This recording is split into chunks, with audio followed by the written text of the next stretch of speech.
Assalamualaikum warahmatullahi wabarakatuh. Anak-anakku semua yang saya cintai dan saya banggakan. Dalam kesempatan ini saya ingin bercerita mengenai Joko Tarub dan 7 bidadari kayangan sebagai cerita pengantar tidur. Pada zaman dahulu ada seorang pemuda bernama Joko Tarub yang hidup bersama ibunya yang sudah tua di desa di tepi hutan. Dengan berjalannya waktu, ibunya pun akhirnya meninggal dunia. Sepeninggal ibunya, Joko Tarub mengisi hari-harinya dengan berburu di hutan. Hampir setiap hari, Joko Tarub berburu ke hutan. Karena hanya dengan berburulah Joko Tarub bisa melupakan kesedihannya sepeninggal ibunya. Begitu juga pagi itu, Joko Tarub pergi ke hutan untuk berburu seperti biasanya. Ketika sampai di hutan, Joko Tarub menunggu hewan buruan yang lewat atau mendekatinya. Tetapi hari itu tak ada satupun hewan buruan yang ia dapat. Ketika hari menjelang sore, Joko Tarub kehabisan bekal air minum yang dibawanya, sehingga ia pun merasa kehausan. Joko Tarub berniat pergi ke danau untuk mengambil air. Dalam perjalanannya, tiba-tiba ia mendengar suara canda gadis-gadis yang ada di hutan.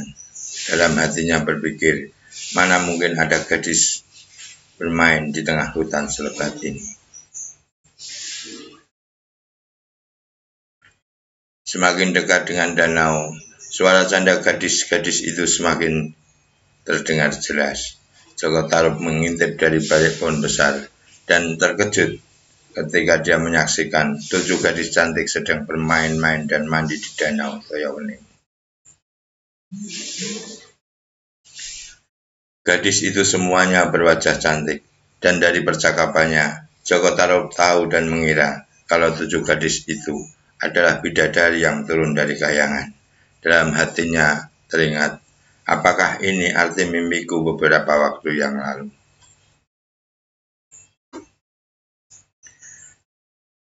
Selanjutnya Joko Tarub melihat ada tumpukan selendang di atas sebuah batu besar di pinggir danau. Selendang-selendang itu memiliki warna yang berbeda-beda. Joko Tarub berniat mengambil salah satu dari selendang itu. Dengan hati-hati, Joko Tarub berjalan mengendap menuju selendang-selendang itu. Dan Joko Tarub berhasil mengambil selendang yang berwarna merah. Setelah itu, Joko Tarub buru-buru menyelinap kembali ke tempat persembunyiannya semula, yaitu di balik semak-semak. Tidak begitu lama, tiba-tiba terdengar aba-aba dari seorang bidadari yang sepertinya bidadari yang lebih tua atau senior. Ayo kita pulang sekarang, sebentar lagi hari akan gelap. Bidadari yang lain pun menjawab, iya benar, ayo kita segera pulang sebelum matahari terbenam. Dan akhirnya bidadari-bidadari itu pun keluar dari danau dan bergegas menuju batu besar yang ada tumpukan selendang. Sesampai di batu besar, satu persatu selendang diambilnya oleh bidadari-bidadari itu. Dan salah satu dari bidadari itu terkejut karena ada selendang yang sudah tidak ada di tempat. Dia pun berteriak, siapa yang mengambil selendangku? Bidadari yang lain menyaut, di mana kau taruh selendangmu, Nawang Wulan? Nawang Wulan pun menjawab, tadi di sini. Saat itu juga Nawang Wulan terlihat sedih dan panik karena tanpa selendang itu dia tidak akan bisa kembali pulang ke kayangan. Karena hari sudah mulai gelap dan bidadari-bidadari itu harus pulang kembali ke kayangan, maka dengan terpaksa 6 bidadari meninggalkan Nawang Wulan sendirian di tepi danau. Nawang Wulan pun bersedih dan menangis.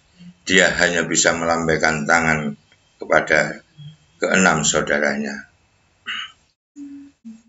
Dalam hati Nawang Wulan pikir, mungkin sudah nasibku untuk menjadi penghuni bumi, katanya sambil menangis.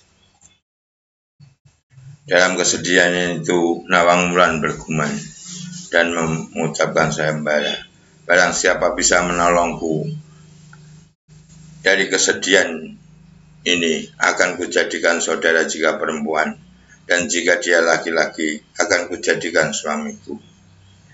Sayembara itu pun terdengar oleh Joko Tarub yang bersembunyi di balik semak-semak. Joko Tarub pun segera muncul dan menawarkan pertolongan kepada Nawang Wulan, yaitu dengan mengajaknya pulang ke rumah untuk keamanan dan menghindari hal-hal yang tidak diinginkan di hutan ini.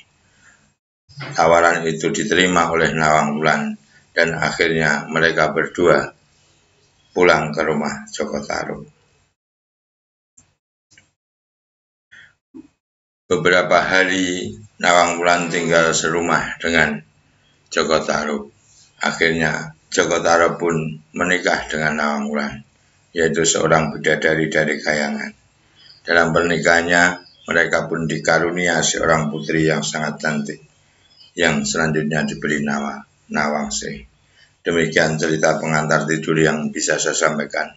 Ada kurang lebihnya, saya mohon maaf. Assalamualaikum warahmatullahi wabarakatuh.